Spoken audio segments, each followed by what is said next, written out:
In this video, we're going to be talking about different corrective exercises that you can do if somebody struggles with single leg training patterns. In a prior video, we talked about how to assess the single leg patterns, including the split squat, the lunge, and then the single leg RDL. So what we're looking at today is if somebody has an issue with one of those movement patterns, and we were looking at different kind of broken down assessments like the eyes closed assessment on the knee, and the eyes closed assessment on the foot. So if somebody struggles with one of those, we can use some of these correctives to help get them nice and secure and competent in the movement before we start loading it to train.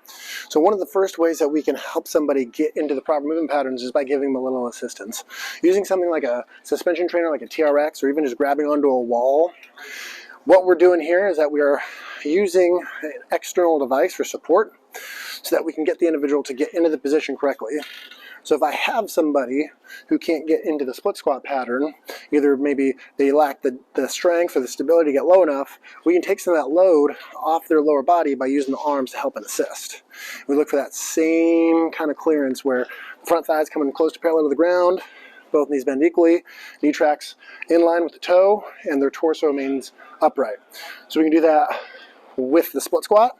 We can do it with a lunge. Again, all we're doing is taking some of the load off the legs so that we can have the individual move into correct positions. And then we can even do it with the single leg RDL. Push down tight, lift the back leg, push on the handles or hold onto a wall, and work on going to that single leg hinge. So a suspension trainer or some kind of a wall of external device to take the load off the lower body is a great way to start to get somebody into that pattern if you notice that they can't do it successfully when you're screening them. Another thing we can do, so if we have somebody, this is a little bit more of a corrective if you're seeing that somebody struggles with stability, or say if somebody can lunge but their knee bows too far out or too far in, or they lean too far forward when they're going into one of the single leg patterns. So say for instance somebody's knee caves in or out. We can take a band, wrap around something stationary, we can bring it out, and then so say for instance somebody's knee caves too far in when they're doing a lunge or a split squat. We take the band, put it around the knee, and then now the knee, really the hip, has something to pull against so that it can feed into feeling where that muscle needs to squeeze as you're coming up and down, right? So if somebody's bowing the knee in, the band gives them something to push against, and we get that kind of what's called reactive neuromuscular technique or reactive neuromuscular training. So reactively, the hip has to compensate for the band so you can put the body in the right position. If, for instance, the person's knee bows too far out, we can do the same thing, just come from the other side. So if somebody's knee comes too far out, right, and we're always told knees out is great, but if it doesn't stay in line with the toe, we can cause issues with the patellar tendon or with the quads. So if they bow too far out, give them something to pull on, and we get the adductors to light up as they bend and come up. And remember, you can do this with the lunge as well. And it just helps correct where that knee is tracking in line with the toe. Say for instance, so that's if the knee's coming in or out. If somebody's having an issue with their foot staying stable, right? So if somebody comes down and their foot constantly is turning over at the bottom, we can lower this band down, we can put it on the floor, we can anchor it down low, and then what we'll do is we will have the individual step on it to help activate the feet or the muscles in the feet and the ankle. So there, have the individual pull the band tight, have the individual step on the band with the ball of their foot, right back behind the ball of their foot, and now they have to squeeze the ground. It's usually best to do this without shoes, but so if we're going to a lunge, that individual's having to put that foot, activate the muscles in the foot to squeeze the band to keep it from sliding out. We do the same thing if somebody struggles with keeping their foot flat on a single leg RDL. Up and down, and it just kind of forces, right, that pronation of the foot, activating the muscles in the feet and the ankle and the lower leg, right? So if you have somebody that struggles with balance here with the eyes closed test, that's usually a good variation to start with. Now if we want to go a little bit different, so say somebody's knee and foot, they're nice and sound, but we got to get them so that their hips, maybe they have a hip shift. But we can take the band, we can put about hip height,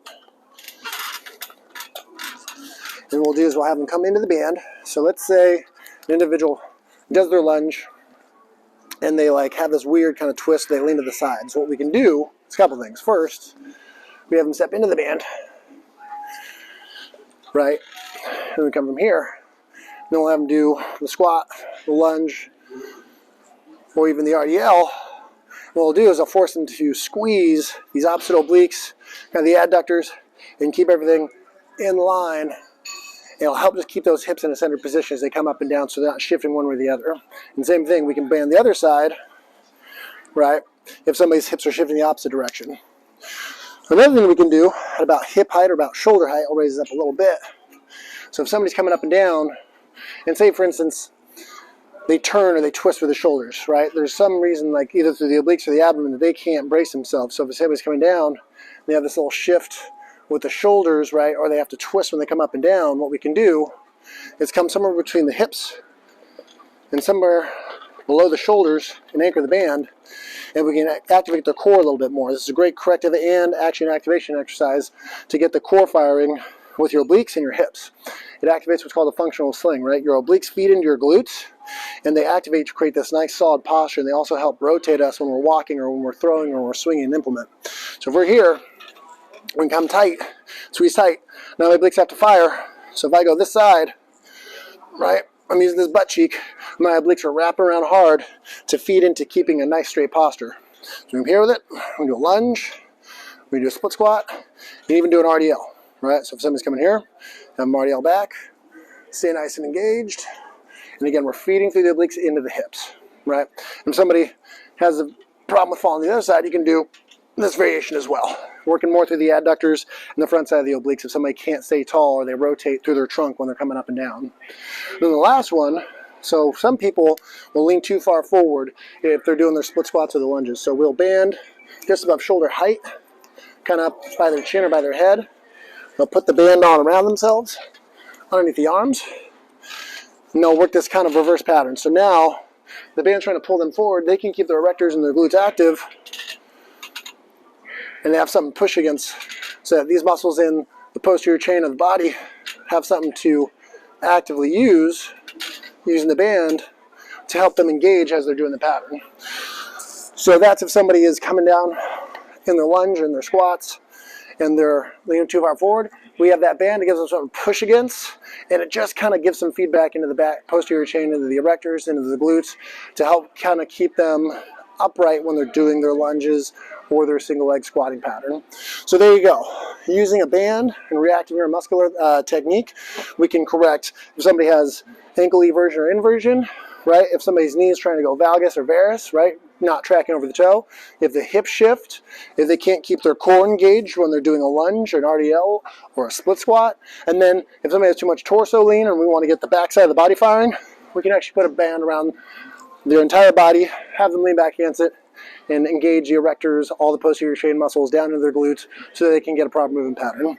And then again, if somebody's still just trying to learn it, you're trying to get them into single leg patterns, they've never done them before, maybe they're post-rehab or they're maybe a little bit older, you can use this to take the load off their lower body, use their arms to help get into a proper pattern, so you're still training it while mitigating injury risk and helping them progress, right?